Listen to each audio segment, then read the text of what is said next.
I hated the millionaire for forcing me to marry, but his jealousy awakened a love I never expected. Before we explore all the details of this incredible story, tell us where you're following us from and the time. Subscribe to the channel so you don't miss a thing, and let's embark on this journey together. She had dreamed of this moment for exactly 730 days. Isabella Clarke stood in front of the floor-to-ceiling windows of the penthouse she had never chosen to call home, watching the Seattle skyline blur through the morning rain. Her dark fingers traced the edges of the manila envelope that would change everything. Inside, crisp legal papers waited, divorce documents that had taken her 3 months to prepare in secret. At 30, Isabella possessed the kind of natural beauty that turned heads without effort. Her rich mahogany skin glowed even in the grey morning light, and her hair fell in soft, defined curls just past her shoulders, a style she'd maintained despite Damien's subtle preference for straighter looks. She wore a simple cream blouse and dark jeans, clothes that made her feel like herself, rather than the polished trophy wife she'd been molded into. The sound of expensive leather shoes against marble announced his arrival before she saw him. Damien Johnson entered the living room with the same commanding presence that had dominated boardrooms across the Pacific Northwest for over a decade. At 37, he was undeniably striking, 6'2", with broad shoulders that filled his tailored navy suit perfectly. His dark brown hair was styled with precision, and his piercing blue eyes missed nothing. Those eyes had built an empire worth hundreds of millions, but they had never truly seen her. "You're up early," he said, his voice carrying that familiar tone of polite disinterest as he adjusted his platinum cufflinks. Isabella turned slowly, the envelope still in her hands. Her heart hammered against her ribs, but her voice remained steady. "We need to talk." Something in her tone made him pause. For the first time in months, his attention wasn't divided between his phone and whatever she was saying. His gaze dropped to the manila envelope, and she saw the slightest tightening around his eyes. "What's that?" "Freedom," she said simply. The word hung between them like a challenge. Damien set his phone face down on the granite kitchen island, a gesture so unusual it felt monumental. When he looked at her again, his expression was unreadable. "Isabella, do you remember our wedding day?" she interrupted, her voice gaining strength. "You stood there in your perfect tuxedo, said your perfect vows, and looked right through me like I was invisible, like I was just another business acquisition." His jaw tightened. "That's not true?" She laughed, but there was no humor in it. "Damien, in 2 years of marriage, you've never asked me what I want for breakfast. You've never asked what I dream about. Hell, you probably don't even know my middle name." "Rose," he said quietly. "Your middle name is Rose, after your grandmother." The unexpected answer caught her off guard, but she pushed forward. "Knowing facts about me isn't the same as knowing me." She held out the envelope. "I want a divorce." The silence that followed was deafening. Outside, the Seattle rain intensified, drumming against the windows like an urgent heartbeat. Damien stared at the envelope as if it contained a bomb rather than legal documents. "You can't be serious," he finally said. "I've never been more serious about anything in my life." Isabella's voice didn't waver, though inside she felt like she was standing on the edge of a cliff. "Our families made this arrangement. They got what they wanted. Your company's merger with my father's firm went through beautifully. Mission accomplished." "Isabella, I'm filing with or without your signature," she continued, "but I thought you deserved to hear it from me first. Professional courtesy." The word professional seemed to strike him like a physical blow. His composure cracked just enough for her to glimpse something raw underneath, surprise, perhaps even hurt. But it was gone so quickly, she might have imagined it. "What do you want?" His voice had turned cold, businessman-like. "Money? Property? Name your price." The question hit her like a slap. After everything, he still thought this was about money. "I want my life back," she said softly. "I want to wake up in the morning and not feel like I'm suffocating. I want to laugh without wondering if it's too loud. I want to exist as something more than your beautiful, well-behaved wife who looks good at charity galas and stays quiet during dinner parties." Something flickered across his features. Was it regret? But his mask slipped back into place so quickly she couldn't be sure. "Fine." The word came out clipped, final. "I'll have my lawyers review the papers." He reached for the envelope, but as his fingers brushed hers, Isabella felt an unexpected jolt of electricity.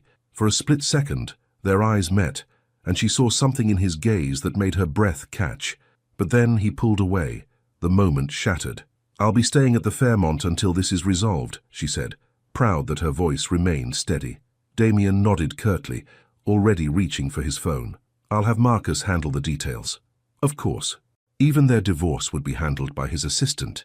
Isabella picked up the small suitcase she'd packed the night before, just enough clothes for a few days, her grandmother's jewelry, and the photo of her parents' real wedding, where love had been present in every smile. At the door she paused. For what it's worth, Damien, I really did try to love you. She didn't wait for a response. As the elevator doors closed behind her, Isabella didn't see Damien standing frozen in the living room, staring at the divorce papers with an expression that would have shocked her. She didn't see his hands shake slightly as he read her demands, which asked for almost nothing except her freedom, and she certainly didn't see him sink into the chair by the window, looking lost for the first time in his perfectly controlled life. The elevator descended toward the parking garage, carrying Isabella toward an uncertain but hopeful future. Behind her, in the penthouse that had never felt like home, Damien Johnson was about to discover that some things in life couldn't be controlled, bought, or negotiated. Some things, once lost, were impossible to replace. The Fairmont Olympic hotel room felt like a sanctuary, even if it was temporary. Isabella set her suitcase on the king-sized bed and took her first deep breath in what felt like years. The space was elegant but warm, nothing like the cold perfection of Damien's penthouse. Here she could actually touch the decorative pillows without worrying about disturbing some invisible order. Her phone buzzed. A text from her best friend Zara. "Girl, you actually did it?" Isabella smiled, typing back, "Papers delivered this morning. I'm free." The word free looked strange on her screen, like a foreign language she was just learning to speak. She walked to the window overlooking Elliott Bay, where ferries cut through the grey water like white brushstrokes on canvas. 2 years ago, she would have found the view romantic. Now it just looked like possibility. Her phone rang, Zara, of course. "Isabella Rose Clark," Zara's voice burst through the speaker before Isabella could even say hello. "I cannot believe you finally grew the ovaries to leave that ice sculpture you married." "Hello to you too, Zara." Isabella laughed despite herself. It felt good to laugh without measuring the volume. "Seriously though, how are you holding up?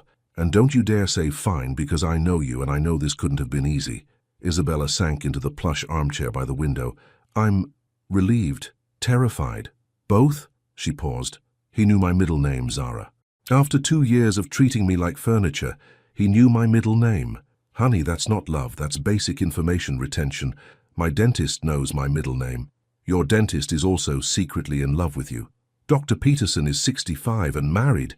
Age is just a number," Isabella teased, feeling some of her old self returning. "Don't deflect. We're talking about you and the iceberg. What did he say when you handed him the papers?" Isabella closed her eyes, remembering Damien's expression, the way his mask had slipped for just a moment. "He asked me what I wanted.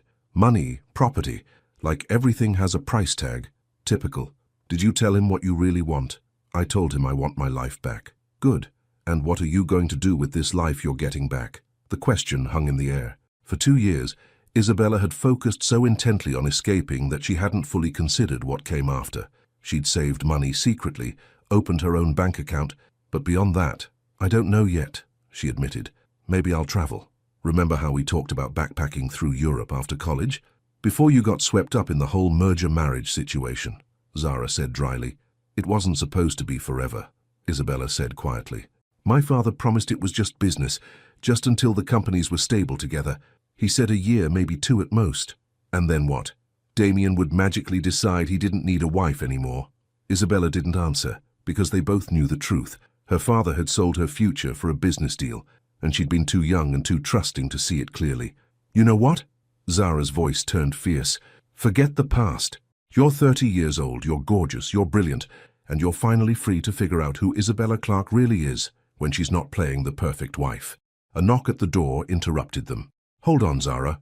Isabella peered through the peephole and saw a hotel employee holding an enormous bouquet of white roses, easily 3 dozen of them. "Miss Clark, delivery for you." She opened the door, accepting the flowers with confusion. The young man handed her a small card before disappearing down the hallway. "Who's sending you flowers?" Zara asked, as Isabella settled back into her chair. Isabella opened the card, her heart stopping at the familiar handwriting. "These were in our lobby every week for 2 years. I never knew you hated them." "Oh my God," Isabella whispered. "What? What does it say?" Isabella stared at the card. She did hate white roses. They reminded her of funerals. She'd mentioned it once, casually, during their 3rd month of marriage when she'd commented on the weekly flower delivery to their building. She'd thought he wasn't listening. He never seemed to be listening. But he had been. For 2 years, he'd known she hated the flowers that arrived like clockwork, and he'd said nothing. "Bella, you're scaring me. What does the card say?" He remembered something I said about white roses, something I mentioned 2 years ago. "That's," Zara paused, "actually kind of sweet, in a weird, emotionally constipated way." Isabella set the flowers on the desk, as far from her as possible. "It doesn't change anything. Remembering details isn't the same as caring about someone. But maybe..." "No maybes, Zara. I spent 2 years making excuses for him, finding hidden meanings in his silence. I won't do it anymore." Even as she said it, something twisted in her chest. Why would he send flowers he knew she hated, unless it meant something else entirely? Her phone buzzed with a text from an unknown number. "We need to discuss the terms. Dinner tomorrow, 7 p.m. D." "He wants to have dinner tomorrow," Isabella told Zara, "about the divorce terms. Are you going to go?" Isabella looked at the white roses, then at the city spreading out below her window. Somewhere out there, Damien was probably in his office, believing he could negotiate his way out of this like any other business deal.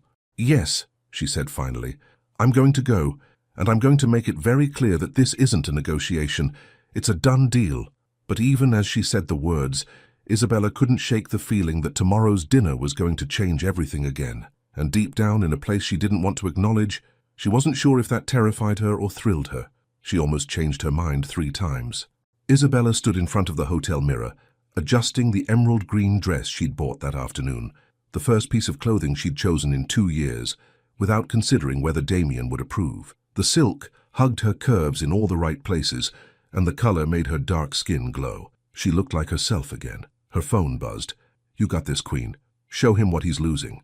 Zara Isabella smiled, applying a final coat of lipstick in a bold burgundy shade she'd never dared wear around Damien. Tonight, she wasn't Mrs. Johnson. She was Isabella Clarke, and she was about to close the most important deal of her life. The restaurant Damien had chosen was Le Bernardin's sister location in Seattle, exclusive, expensive, and exactly the kind of place where he felt most comfortable conducting business. Isabella arrived exactly on time, refusing to give him the satisfaction of waiting. He was already there. Damien rose from the corner table as she approached, and for a moment, something flickered across his perfectly composed features. His eyes took in her dress, her hair, loose and natural instead of the sleek styles he preferred, and lingered a fraction too long before meeting her gaze. "Isabella." He moved to pull out her chair, a gesture that had once seemed thoughtful but now felt performative.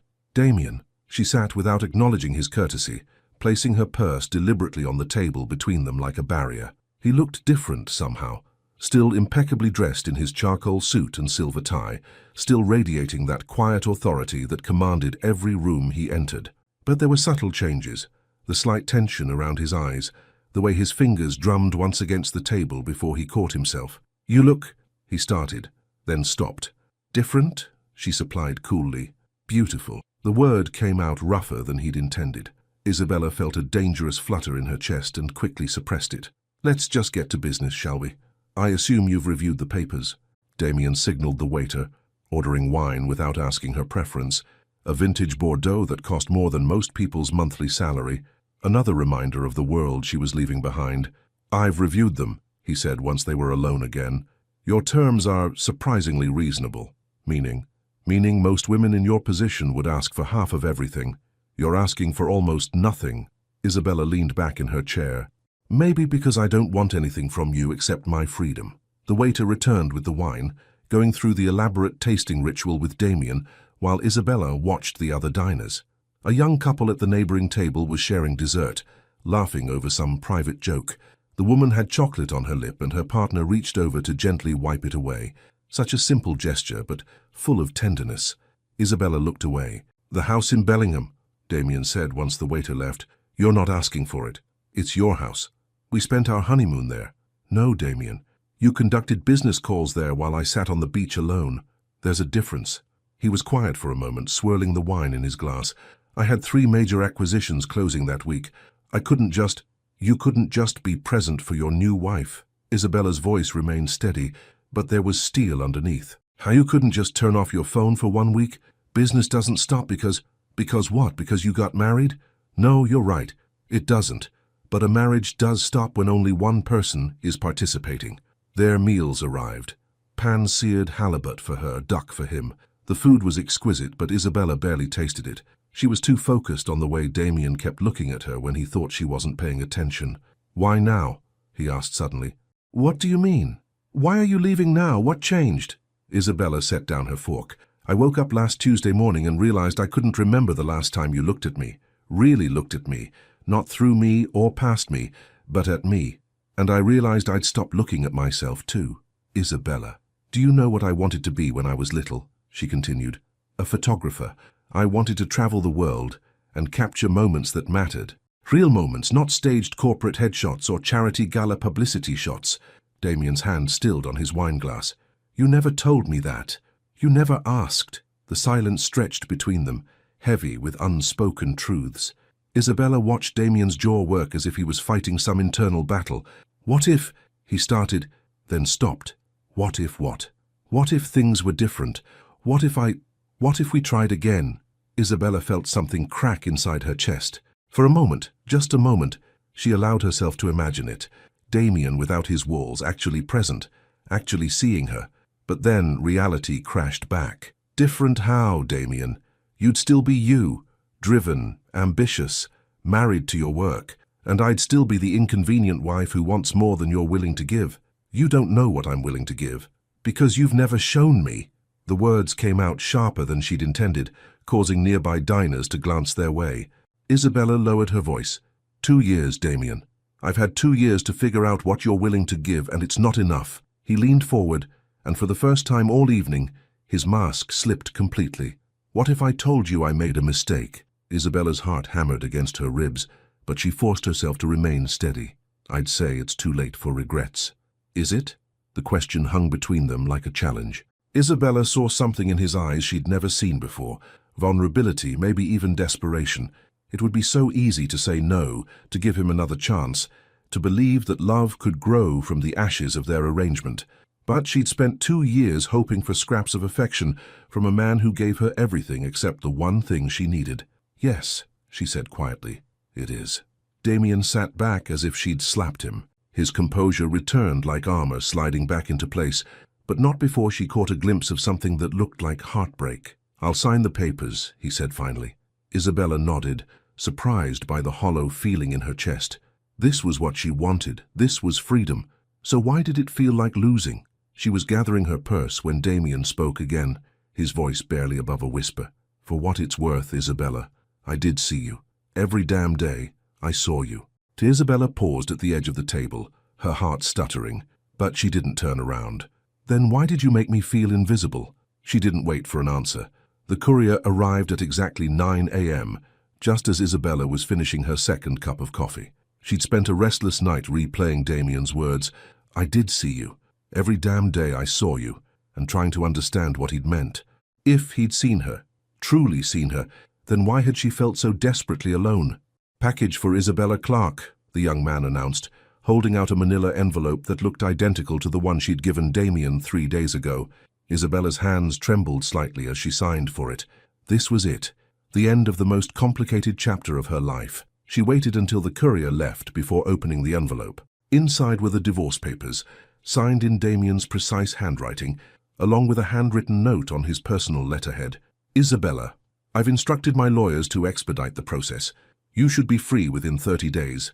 The photographer exhibition at the Seattle Art Museum opens next Friday.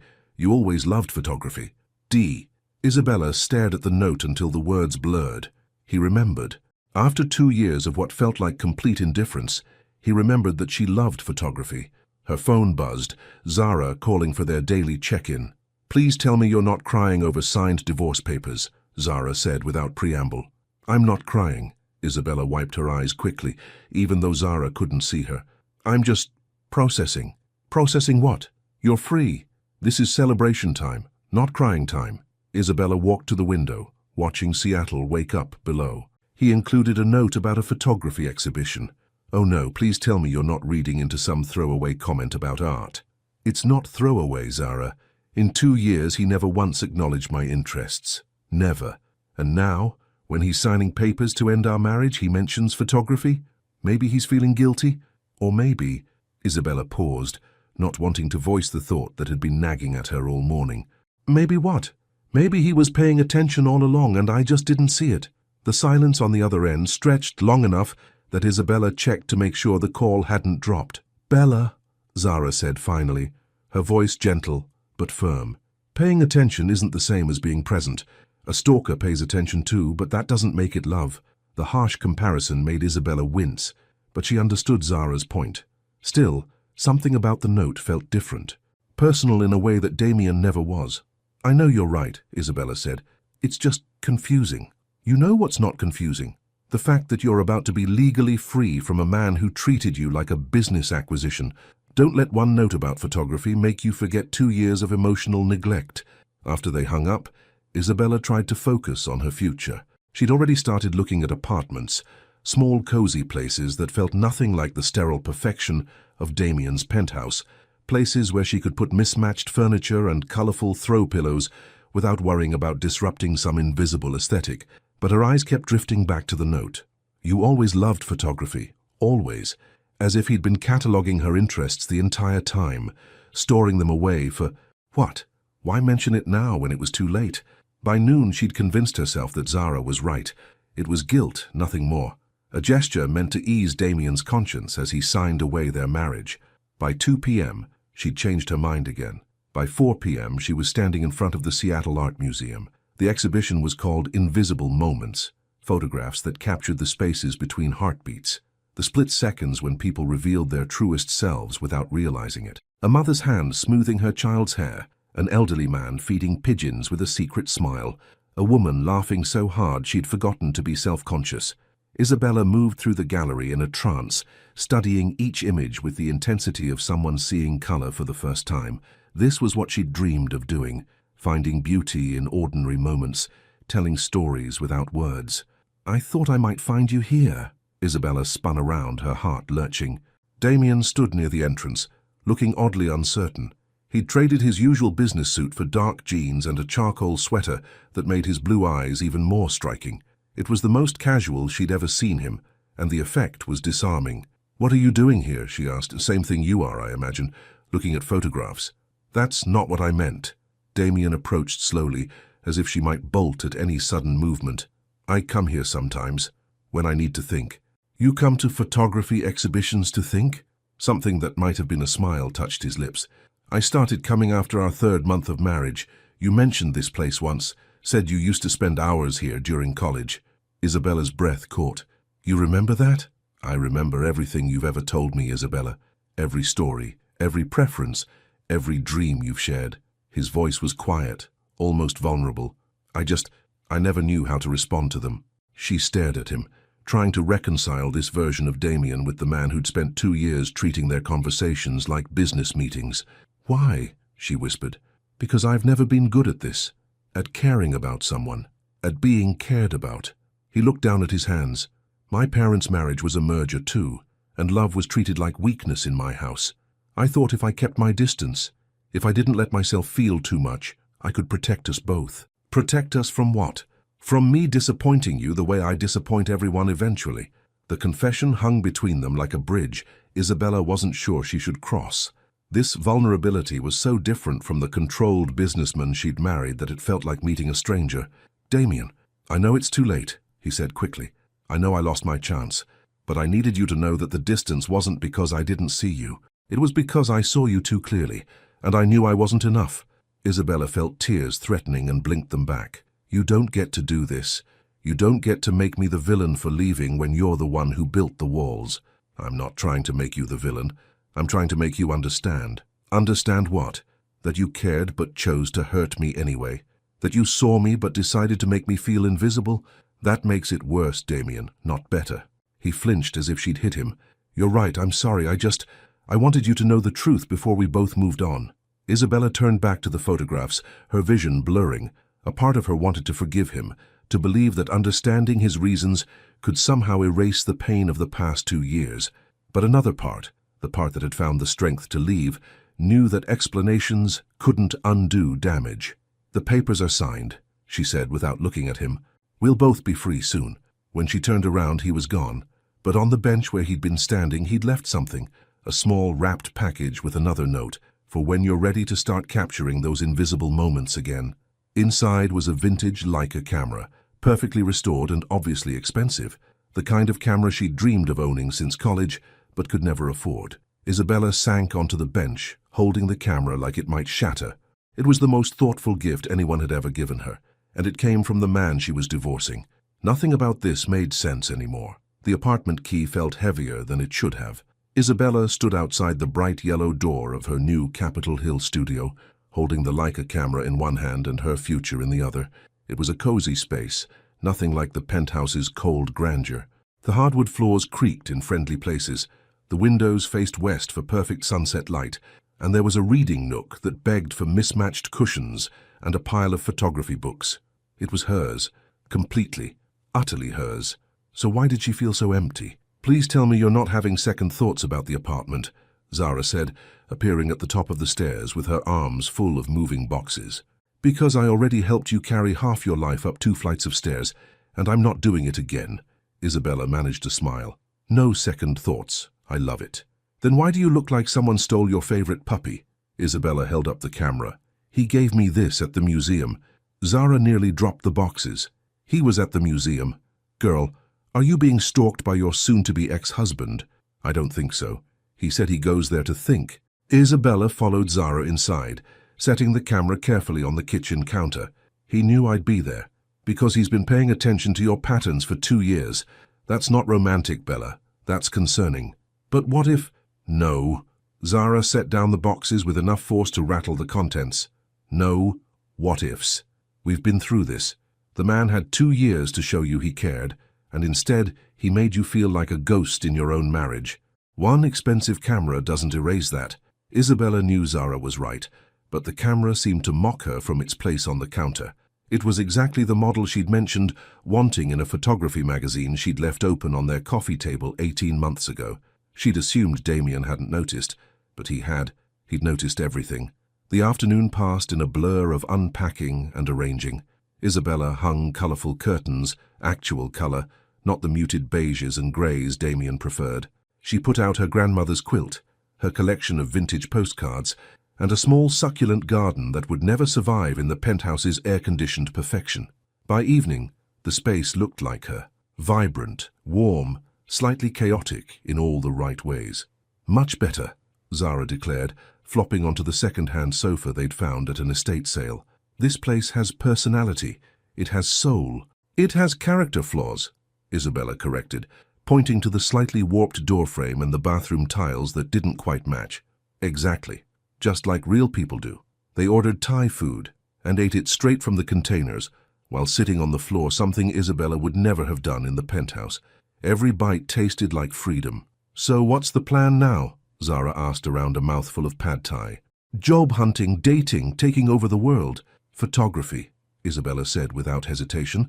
"I want to build a portfolio, maybe start freelancing." "With the stalker camera?" Isabella glared at her. "It's not a stalker camera. It's a very expensive, very thoughtful gift from someone who what? Who loves you? If Damien Johnson loves you, he has a funny way of showing it." Before Isabella could respond, her phone buzzed with a text from an unknown number. "Hope the apartment feels like home. D." Both women stared at the phone. "How does he know you moved in today?" Zara asked slowly. Isabella's stomach dropped. I don't know." "Bella, this is getting weird. How does he know where you live? How does he know you moved today? Maybe he had someone watch the hotel." Isabella's voice was small. "To know when I left? That's not better, that's worse." Another text came through. "I'm not watching you. Your father mentioned you were apartment hunting." I put 2 and 2 together. "He's listening to our conversations somehow," Zara said, her voice rising. "No, look." Isabella showed her the phone. "He texted again. He says my father told him." "Your father?" Zara's expression shifted from alarm to disgust. "Right. Because those two are still business partners. How convenient." Isabella felt sick. Of course her father would keep Damien informed. The merger between their companies was still more important to him than his daughter's happiness. A third text. "I'm not trying to intrude on your new life. I just wanted to make sure you were safe." "Safe from what?" Isabella muttered. As if summoned by her words, there was a sharp knock at the door. Both women froze. "You expecting anyone?" Zara whispered. Isabella shook her head, creeping toward the door. Through the peephole, she saw a delivery driver holding a large bag that smelled amazing. "Food delivery for Isabella Clark," the man announced when she opened the door. "From Cafe Vita. Already paid for." "I didn't order anything," Isabella said, but the driver was already heading back down the stairs. Inside the bag were containers of what looked like gourmet comfort food, mac and cheese with truffle oil, garlic bread, chocolate chip cookies still warm from the oven. There was also a note. "Figured you'd be too tired to cook properly on your first night. Welcome home." Zara picked up one of the cookies and took a bite before she could stop herself. "Okay, that's actually really good, but also really creepy." "It's thoughtful," Isabella said weakly. "It's controlling. He's monitoring your location, sending you gifts, showing up places you go. Bella, this is textbook." "It's not like that," Isabella interrupted. "You don't know him like I do. Apparently you don't know him like you thought you did either." The words hit harder than Zara probably intended.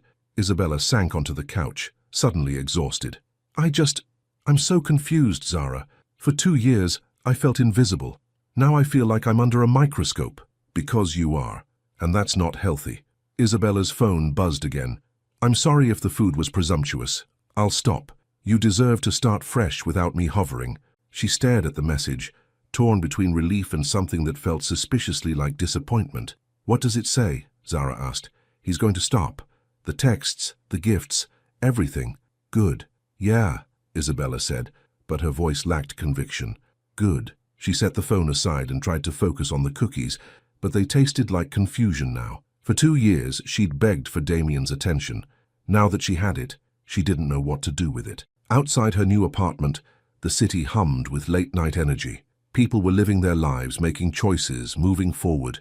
She was supposed to be one of them now, free, independent, ready to rediscover who she was when she wasn't defined by someone else's expectations. So why did freedom feel so much like loneliness? Isabella picked up the Leica camera, feeling its weight in her hands.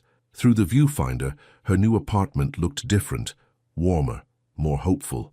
Maybe Zara was right. Maybe it was time to stop looking backward and start capturing new moments. But as she focused the lens, she couldn't shake the feeling that the most important moments of her story were still being written. And she wasn't sure if she was the only author anymore.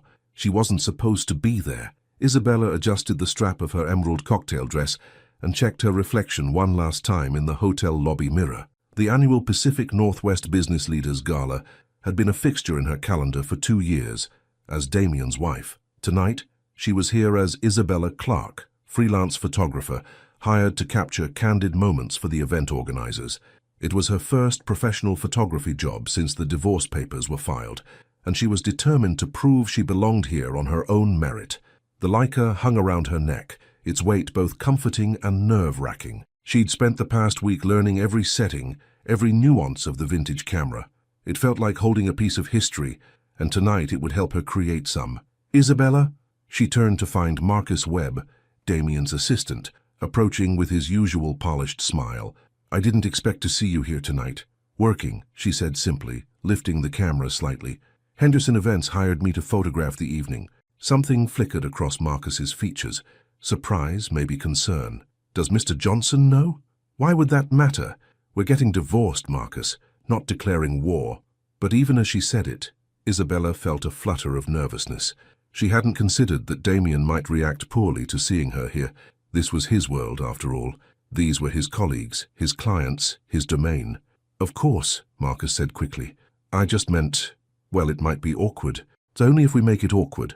The ballroom was already filling with Seattle's business elite when Isabella entered. She moved through the crowd like a shadow, capturing unguarded moments.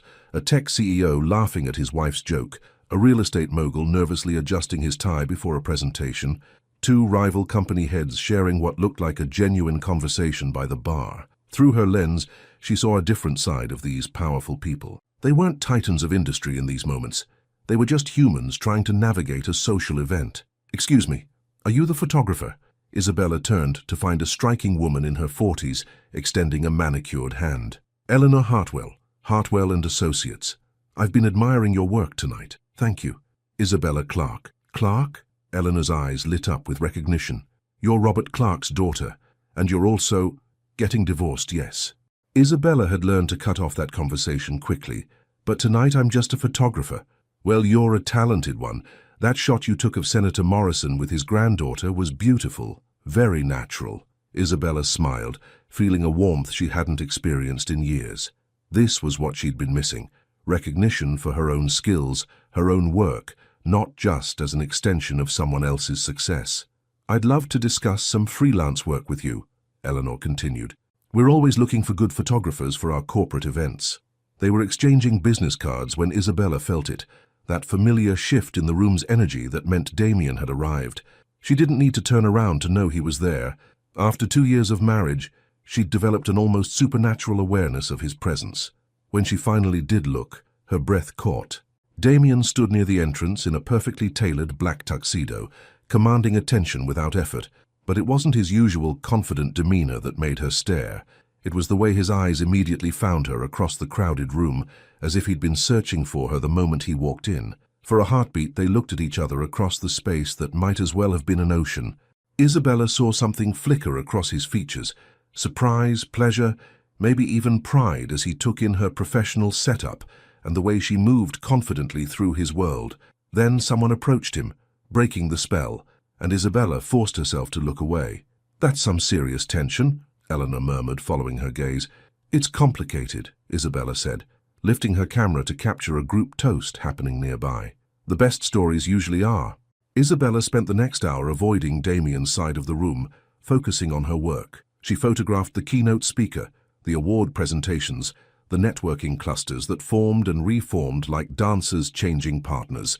Through her lens, she felt powerful, invisible, completely in control, until she wasn't. Isabella. She turned to find Damien directly behind her, close enough that she could smell his cologne, that familiar blend of cedar and bergamot that used to make her feel safe. Damien. She lowered her camera, suddenly hyper-aware of every eye in the vicinity watching them. Having a good evening? Better now. His voice was low, meant only for her. You look beautiful, professional, in your element. The compliment caught her off guard. It wasn't the polite, distant praise he used to give her at these events. This felt genuine. Thank you. I should get back to work. Of course. But he didn't move away. Isabella, I wanted to tell you... Mr. Johnson, a booming voice interrupted, as Harold Peterson, CEO of Peterson Manufacturing, approached with his arms wide. There's someone I'd like you to meet. Damien's jaw tightened almost imperceptibly. Of course, Harold. Isabella, we'll talk later. It wasn't a question. Isabella watched him get pulled into the networking crowd, noting how easily he slipped back into his role as the charming, powerful businessman. But something was different. Every few minutes his eyes would find her across the room, following her movements with an intensity that made her skin tingle. She was photographing the dessert table when she felt someone else watching her. A tall man with sandy hair and an easy smile approached, champagne flute in hand. So you must be the photographer everyone's talking about, he said. I'm James Crawford, Crawford Tech Solutions. Isabella Clark, nice to meet you. The pleasure's all mine. You know, I've been watching you work tonight, and I have to say, you have an incredible eye. Very intuitive. Isabella felt herself blush. Thank you, that's very kind. I'm serious. Most event photographers just point and shoot, but you're really seeing people, capturing their essence. James moved closer, his voice warm with genuine admiration. It's quite impressive. Photography has always been my passion, Isabella found herself saying. I'm just starting to pursue it professionally. Well, if you ever need someone to practice on... James's smile was flirtatious but not pushy. I'd be happy to volunteer as a subject. Isabella laughed, surprised by how easy it was to talk to him. That's very generous of you. It's selfish, actually. It would give me an excuse to see you again. Before Isabella could respond, she felt a presence behind her, a familiar tension that made the air itself seem to thicken. Crawford. Damien's voice was perfectly polite, but Isabella heard the steel underneath. Johnson, hell of a party. I was just complimenting your photographer here on her excellent work. Isabella felt Damien's gaze burning into her profile, but she kept her eyes on James. Yes, Damien said slowly. Isabella is very talented. The way he said her name, with a possessiveness that had no right to exist between two people getting divorced, made something hot and dangerous coil in Isabella's stomach. I was just telling her that if she ever needs a subject to practice on, James continued, oblivious to the growing tension. "How generous," Damien replied, and Isabella didn't need to look to know his smile was razor sharp. "Actually," Isabella said, raising her camera and turning toward Damien with a bright smile, "I could use some practice shots right now. James, would you mind?" She saw Damien's eyes flash with something that looked suspiciously like jealousy as James moved to pose beside her. "Smile," she instructed, but her eyes were on Damien as she said it. The look he gave her was anything but friendly, and for the first time in 2 years, Isabella felt like she had his complete, undivided attention. She should have seen it coming. Isabella was packing her camera equipment when Damien appeared beside her table like a storm cloud, his perfectly composed facade finally cracking at the edges. The gala was winding down, guests filtering out in clusters of expensive laughter and business card exchanges, but his attention was laser-focused on her. "We need to talk," he said, his voice low and tight with barely controlled emotion. "I'm working, Damien." Isabella continued wrapping her telephoto lens in protective cloth, refusing to look up. "And we've said everything we need to say, have we?" He moved closer, close enough that she could feel the heat radiating from his body. "Because from where I was standing, it looked like you were saying quite a lot to Crawford." Isabella's hands stilled on her equipment. There it was. The jealousy she'd been trying to provoke all evening. She'd expected to feel triumphant, vindicated. Instead, she felt something much more dangerous, excited. "James was being friendly," she said carefully. "Something you might want to try sometime." "Friendly?" Damien's laugh was harsh. "Is that what we're calling it?" Isabella finally looked up, meeting his blazing blue eyes. The control he'd maintained all evening was unraveling, and she could see the man beneath the mask, angry, possessive, and completely undone. "What exactly are you implying?" "I'm not implying anything. I'm stating facts. Crawford was flirting with you and you were encouraging it. So what if I was?" Isabella stood, closing the distance between them until they were almost touching. "I'm a free woman, Damien. Or did you forget that you signed the papers?" Something flickered across his face. Pain, maybe, or regret. "I didn't forget." "Then what's your problem?" "My problem," he said, his voice dropping to a dangerous whisper, "is watching other men look at you like they want to take you home. My problem is seeing you smile at Crawford, the way you used to smile at me. My problem is—" "Is what?" Isabella challenged, her heart hammering against her ribs. "Is that I can't stand it." The confession hung between them like a live wire. Isabella stared at him, seeing vulnerability she'd never witnessed before. Not in 2 years of marriage, not in all their careful, polite interactions. "You can't stand it," she repeated slowly. "You ignored me for 2 years, treated me like an inconvenience, made me feel invisible in my own marriage, and now you can't stand watching me talk to another man." "Isabella, no." She stepped back, anger flashing hot and bright. "You don't get to be jealous. You lost that right when you chose to build walls instead of bridges. I was protecting. Protecting what, Damien? Your precious control? Your reputation? Because you sure as hell weren't protecting me." People were starting to notice their heated exchange. Isabella caught sight of Marcus hovering nearby, probably ready to intervene if his boss needed damage control. The thought made her furious all over again. "You want to do this here?" Damien asked, glancing around at the thinning crowd. "In front of everyone? Why not? It's not like we have a reputation to protect anymore." But even as she said it, Isabella knew she didn't want to air their private pain in public. Whatever was happening between them deserved better than becoming gossip for Seattle's business elite. "Terrace," she said curtly. 5 minutes. The hotel's outdoor terrace was mercifully empty, the October air crisp enough to discourage lingering. City lights sparkled below them like fallen stars, and the distant sound of traffic provided a soundtrack to their unraveling. Isabella set down her camera bag and turned to face him. "Talk." Damien loosened his bow tie, looking more disheveled than she'd ever seen him. For a moment he seemed lost, like a man trying to navigate without a map. "I don't know how to do this," he said finally. "Do what?" "Be honest. Be vulnerable. Admit that I was wrong about everything." Isabella crossed her arms, armor against the part of her that wanted to comfort him. "Try." Damien ran a hand through his hair, destroying its perfect styling. "You want the truth?" "The truth is that I've been in love with you since our wedding day, and it terrified me." Isabella's breath caught. "That's not true?" "It is.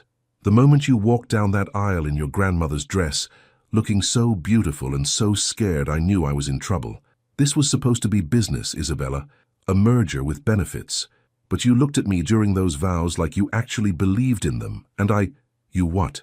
I fell, hard, and I panicked. Isabella stared at him, trying to reconcile this confession with 2 years of cold distance. So you decided to hurt me instead. I decided to protect myself, and you. His voice broke slightly. I'd seen what happened when my father actually cared about my mother. The fights, the manipulation, the way love became a weapon. I thought if I kept my distance, we could both avoid that. By making me feel worthless, by keeping you safe from me. Damien stepped closer, his eyes intense. But tonight, watching Crawford look at you, seeing how easily he made you laugh, I realized I wasn't protecting either of us. I was just being a coward. Isabella felt tears threatening and blinked them back furiously. You're 2 years too late, Damien. Am I? The question hung between them like a challenge. Isabella wanted to say yes, wanted to walk away with her dignity intact. But the way he was looking at her, like she was the only thing in the world that mattered, made her resolve waver. Yes, she whispered, but the word lacked conviction. Then why are you still wearing your wedding ring?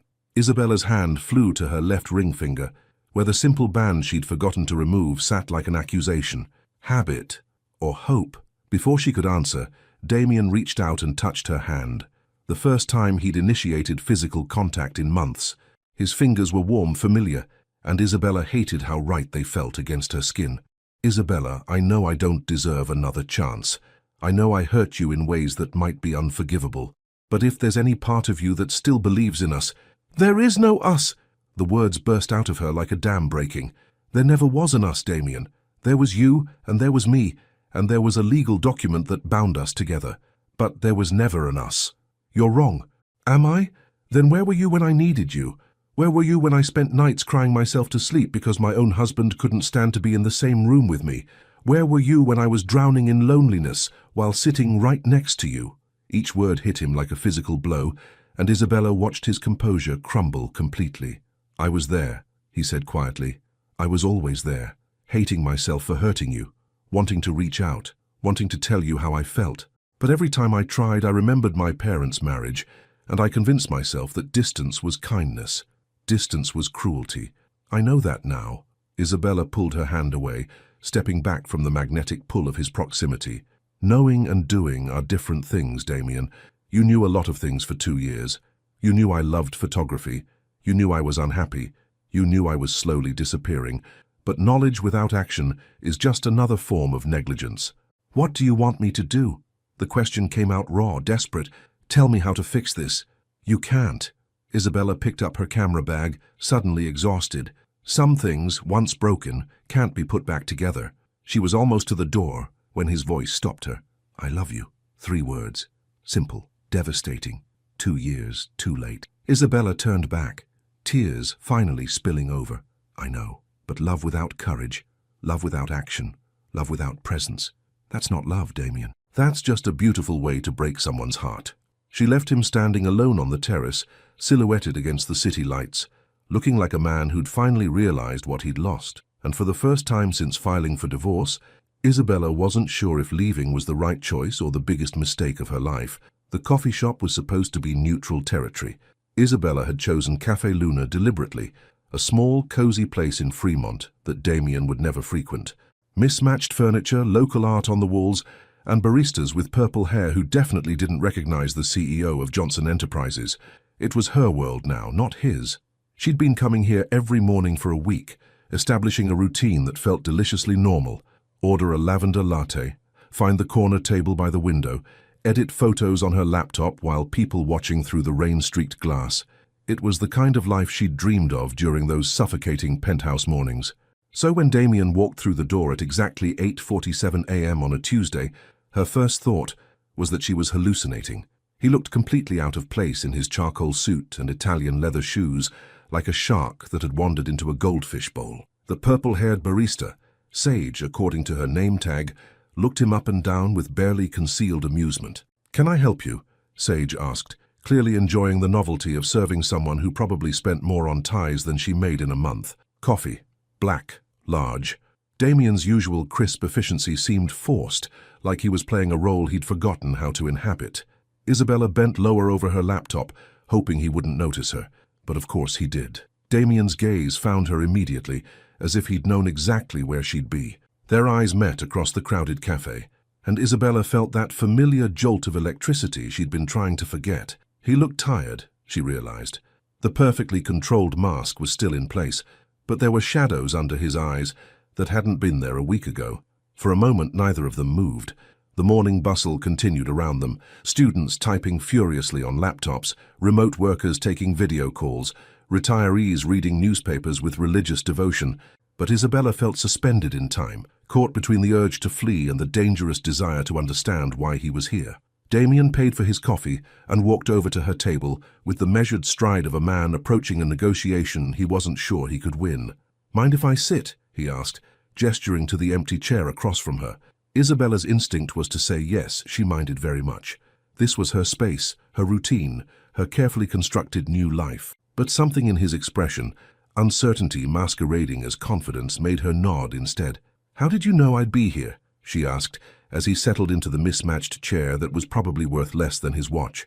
"I didn't. I've been coming here every morning for a week, hoping I'd run into you." The confession caught her off guard. "You've been coming here? To Café Luna?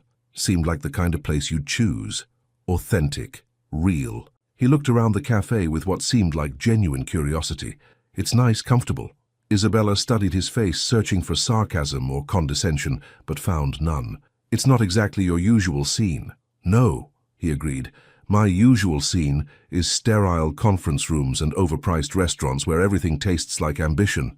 He took a sip of his coffee and made a face. "This is different. Bad different. Honest different." They sat in silence for a moment, the weight of their last conversation hanging between them like a ghost. Isabella found herself noticing details she'd never paid attention to before, the way Damien's fingers drummed against his coffee cup when he was nervous, the slight crease between his eyebrows when he was thinking, the way he seemed smaller somehow in this space that wasn't designed to showcase power and wealth. "Isabella, don't," she said quickly. "Don't say whatever you're going to say. We're getting divorced. We said everything we needed to say on that terrace." "Did we?" "Yes."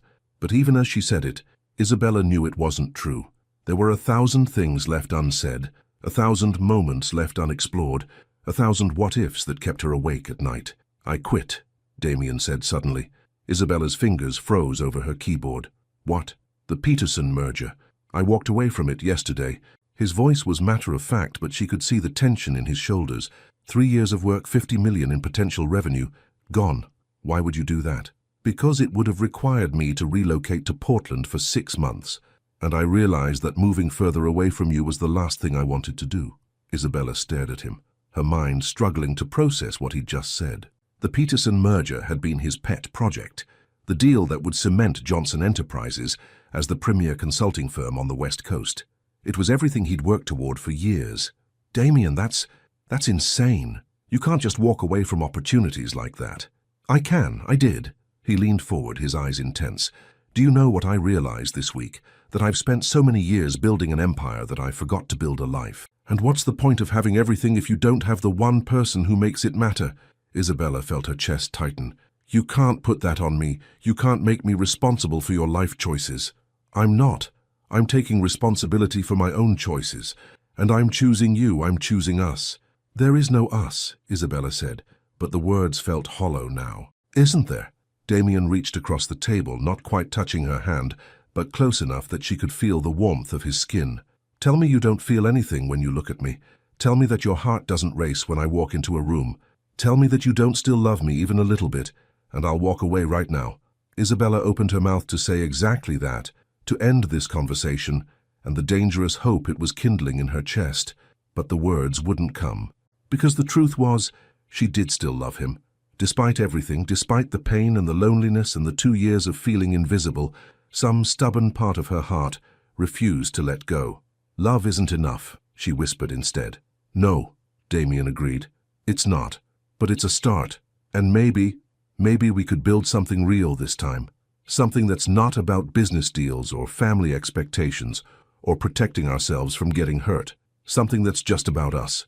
Isabella looked around the cafe, at the mismatched furniture and local art and purple-haired baristas, and tried to imagine Damien in this world, not as a visitor slumming it with the common people, but as someone who belonged, Someone who chose authenticity over appearance, connection over control. "I don't know if you can change," she said finally. "I don't know if I can trust you again."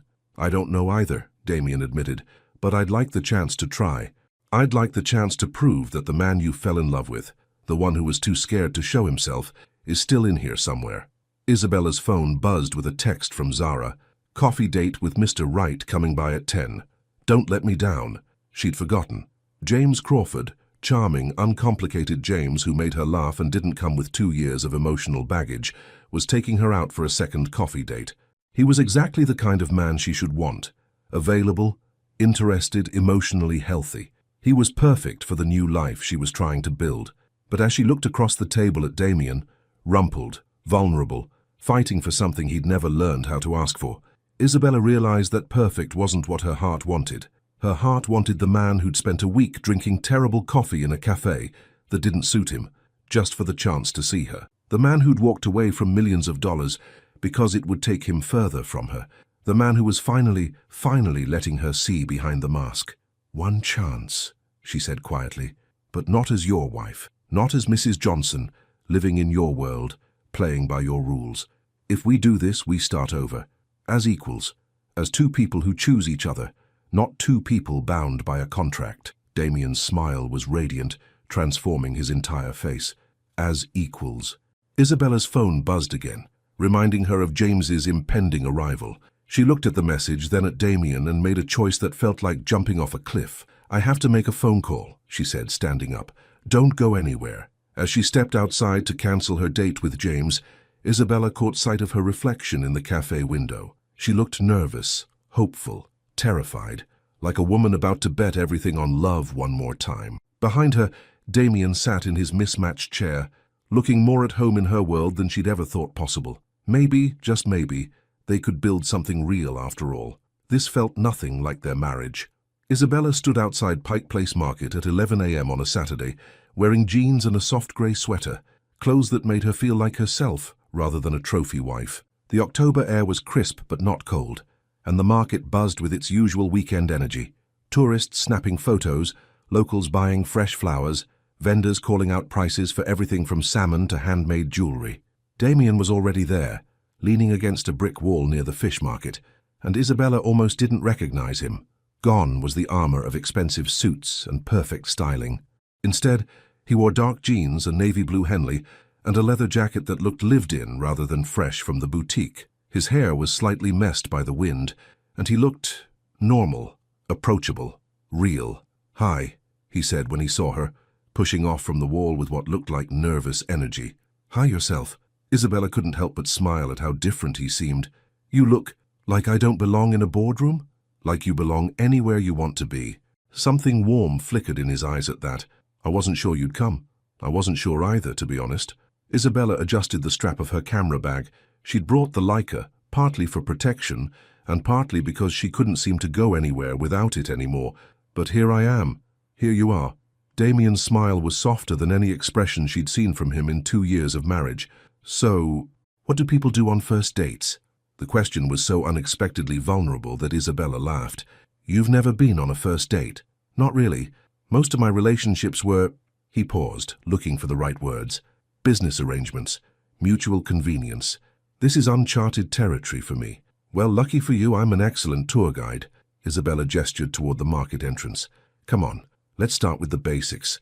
Terrible tourist activities and overpriced coffee." They wandered through the market like any other couple, stopping to watch the fish-throwing vendors, sampling honey at the flower stands, arguing good-naturedly about whether the famous gum wall was charming or disgusting. Isabella found herself stealing glances at Damien, amazed by how engaged he seemed with everything, asking vendors about their products, laughing at street performers, even taking photos with her phone when she wanted to capture something with the Leica. "You're different," she said as they shared a bag of mini donuts from Daily Dozen Donut Company. "Different how?" "Present. Like you're actually here instead of thinking about quarterly reports or board meetings." Damien was quiet for a moment, watching a little girl chase pigeons while her parents laughed nearby. "I turned my phone off." "What?" "My phone. I turned it off before I came here. First time in probably 15 years that I've been completely unreachable for more than an hour." Isabella stared at him. What if there's an emergency? Then Marcus will handle it, or it will wait until Monday. He looked at her with something that might have been wonder. Do you know what it's like to walk through the world without constantly checking messages, returning calls, solving problems that couldn't possibly wait 5 minutes? Actually, yes. I lived like that for 30 years before I married you. Right. Damien's cheeks flushed slightly. Of course you did. I guess I forgot that not everyone lives in a state of constant crisis management. They found themselves at a small cafe overlooking Elliott Bay, sharing a window-side table that was probably meant for one person, but somehow fit them both perfectly. Isabella ordered a lavender latte, her new favorite since discovering Café Luna, while Damien surprised her by asking for the same thing. Lavender? Isabella raised an eyebrow. I figured I should try new things. Expand my horizons beyond black coffee, large. When their drinks arrived, Damien took a cautious sip and made a face that was so genuinely confused that Isabella burst out laughing. That's floral, he said diplomatically. It's an acquired taste. Like you? The words slipped out before he could stop them, and both of them froze. It was the kind of flirtatious comment that might have been natural if they were actually strangers on a first date, but carried dangerous weight given their history. I mean, Damien started, but Isabella interrupted him. Yes, she said quietly. Like me. They looked at each other across the small table, and Isabella felt the familiar pull that had always existed between them, the one she'd thought was one-sided, the one that had made their marriage both a blessing and a torture. Can I ask you something? Damien said. Shoot. That night at the gala when you were talking to Crawford, were you actually interested in him, or were you trying to make me jealous? Isabella considered lying, but they'd promised to start over with honesty. Both. James is a good guy, charming, available, uncomplicated, everything you weren't. And the jealousy part? I wanted to see if you still cared, if you'd ever cared. Isabella traced the rim of her coffee cup with one finger. For 2 years I felt invisible. I needed to know if that was because you didn't see me, or because you were choosing not to look. I was choosing not to look, Damien admitted, because every time I looked at you, really looked, I wanted things I didn't think I deserved. Like what? Like this, sitting in a cafe, sharing terrible floral coffee, talking about nothing important. He gestured around the small space. I wanted ordinary moments with you. I wanted to make you laugh. I wanted to know what you were thinking when you got that little crease between your eyebrows while you read. I wanted to wake up next to you and ask about your dreams instead of immediately checking my phone. Isabella felt her chest tighten. Why didn't you? Because I didn't know how. My parents' marriage was all strategy and appearances. Love was a liability, not an asset. I thought if I let myself feel too much, I'd lose control of everything else. And now I think maybe losing control isn't the worst thing that could happen to me. Damien reached across the table, his fingers brushing hers. Maybe the worst thing is living my whole life without ever really living it. Isabella looked down at their almost touching hands and made a decision. She turned her palm up, intertwining their fingers for the first time since their wedding day.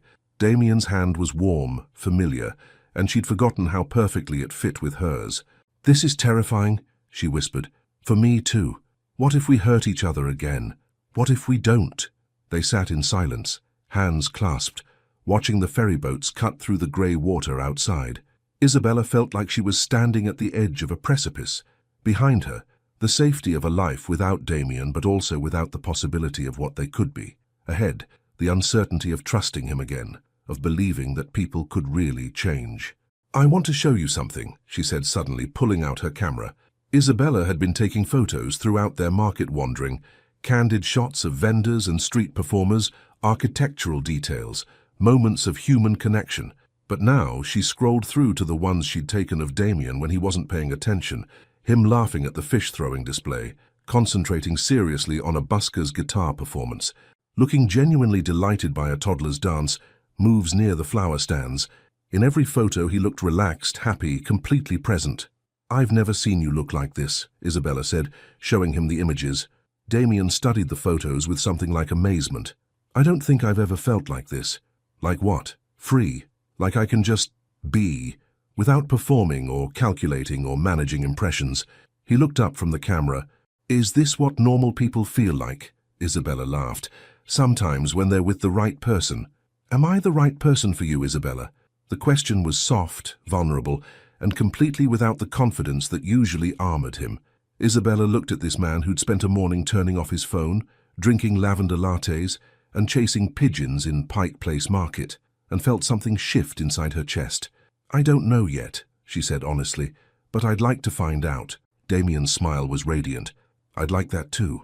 Outside, Seattle hummed with Saturday afternoon energy, but inside their little cafe bubble, it felt like they had all the time in the world to figure out who they could be together. And for the first time in years, that possibility didn't terrify Isabella. It thrilled her. The divorce papers arrived on a Tuesday morning, final and official.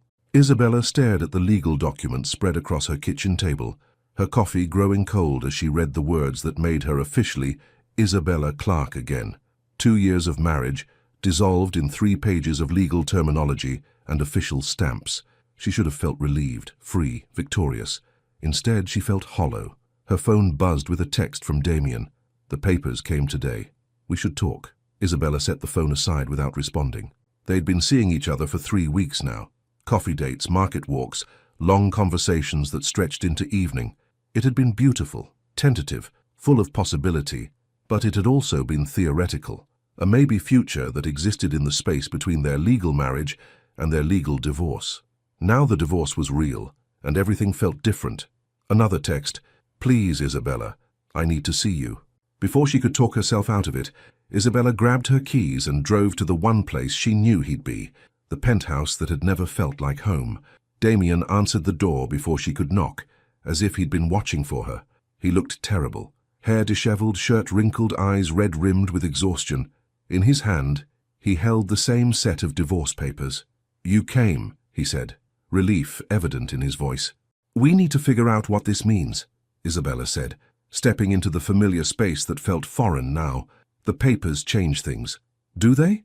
Isabella turned to face him, noting how strange it felt to be back in this cold, perfect apartment. "Of course they do. We're not married anymore, Damien. We're just 2 people who used to be married. And now we're 2 people who are choosing each other. Isn't that better?" "Is it?" Isabella moved to the window, looking out at the Seattle skyline. "Or are we just playing house, pretending this could work when we both know it can't?" "Why can't it work?" Isabella spun around, frustration boiling over. "Because we're the same people. You're still Damien Johnson, CEO, workaholic, man who doesn't know how to exist without control. And I'm still the woman who needs more than you know how to give. I'm trying to change for 3 weeks.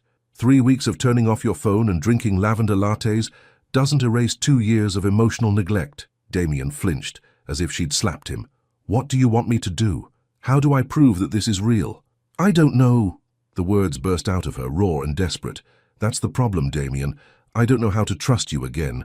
I don't know how to believe that this version of you, the one who shows up, who pays attention, who actually seems to want me, is permanent." "It is permanent." "How can you be sure? What happens the first time work gets stressful? The first time you have a major deal on the line? Do you think you'll remember to turn off your phone then? Do you think you'll choose me over a multi-million-dollar merger?" Damien was quiet for a long moment, and Isabella saw the truth flicker across his features. He didn't know either. None of this had been tested by real pressure. "I sold the company," he said quietly. Isabella's breath caught. "What?" "Yesterday. I signed the papers to sell Johnson Enterprises to the Hartwell Group. Eleanor made an offer 3 months ago that I rejected. Yesterday I called her back and accepted." Isabella stared at him, certain she'd misheard. "You sold your company? Your life's work?" "My father's life's work. I just inherited it." Damien moved closer, his eyes intense. "You want to know how I can be sure this version of me is permanent?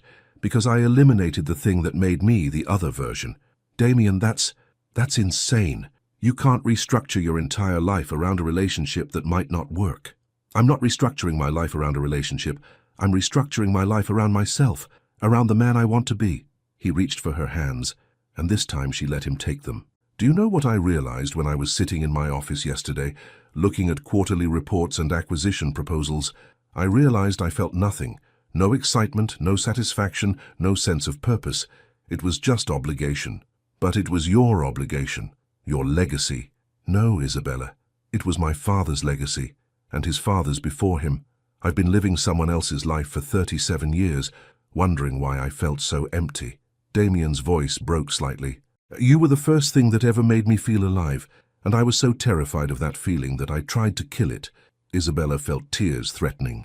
"What are you going to do now? You can't just not work." I'm starting over, maybe consulting on my own terms, maybe something completely different. I don't know yet." He smiled, and it was the most genuine expression she'd ever seen from him. "For the first time in my life, I don't have a 5-year plan. I don't have quarterly goals or strategic objectives. I just have right now, and what I want right now is you. Damien, I know I hurt you.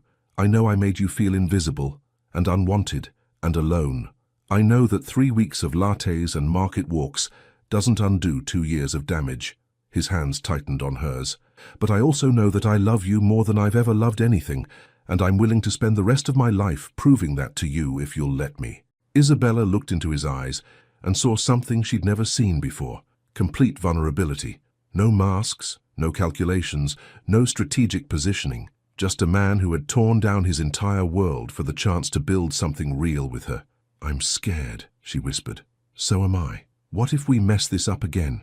Then we'll figure it out together. And if we can't figure it out, at least we'll know we tried everything."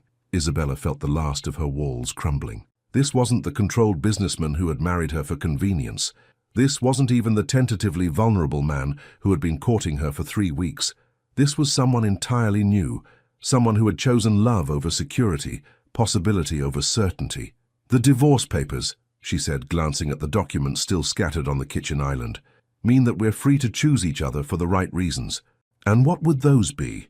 Damien cupped her face in his hands, his thumbs brushing away tears she didn't realize had fallen. "Because you make me laugh. Because you see beauty in ordinary moments. Because you're brave enough to walk away from things that don't serve you. Because you believe in love even when love has disappointed you. Damien, because I've spent 2 years married to you and 3 weeks dating you, and both taught me something important." "What's that?" "That I don't want to live without you.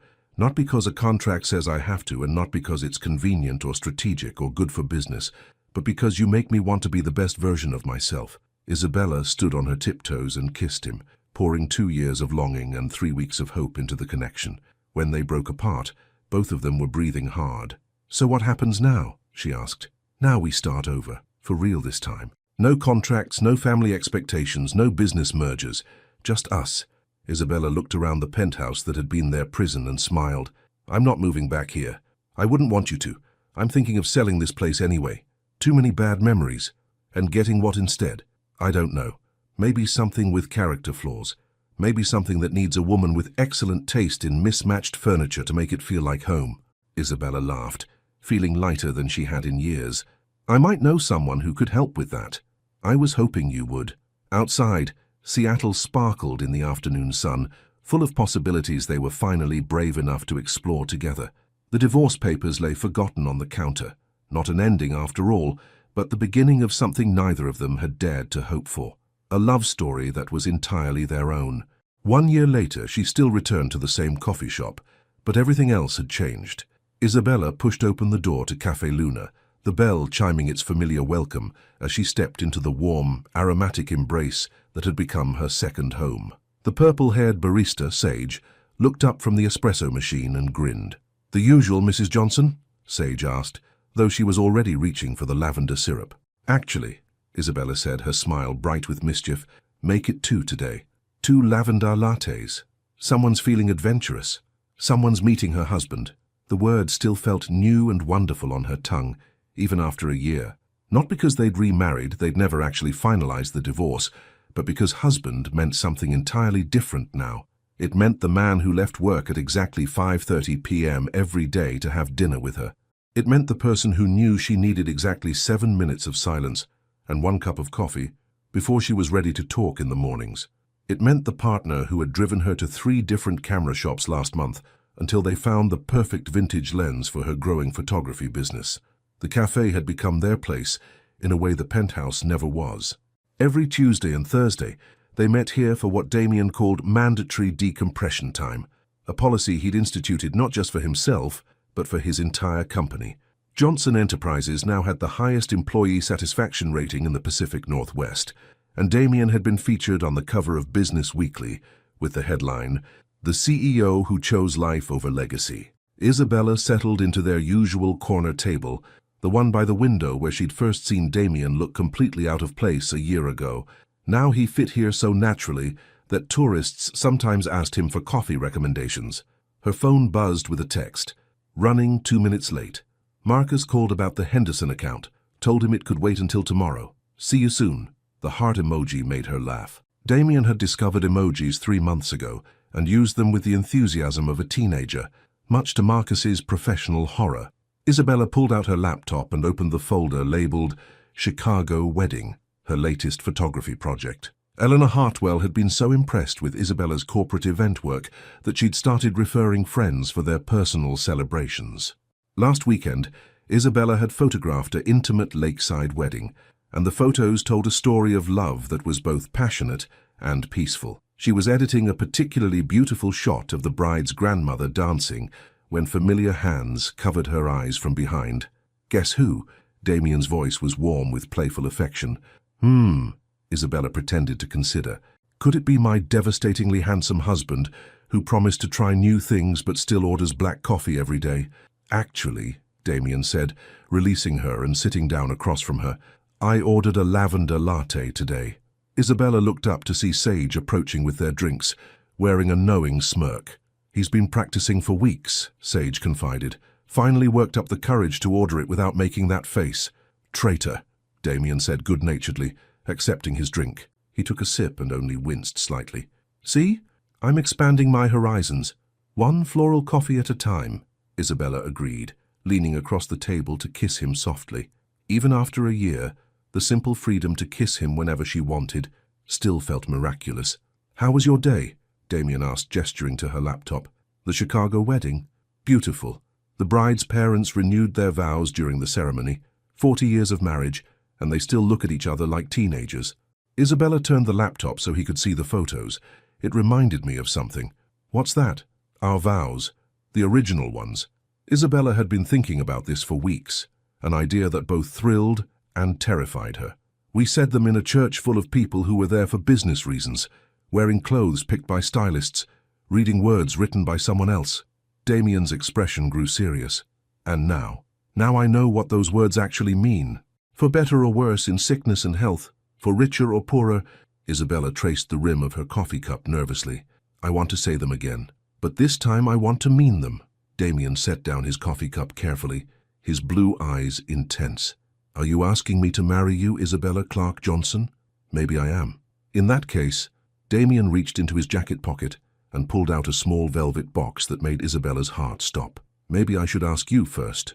The entire cafe seemed to pause as Damien slid out of his chair and dropped to one knee beside their mismatched table. Sage gasped audibly from behind the counter, and several other customers turned to watch.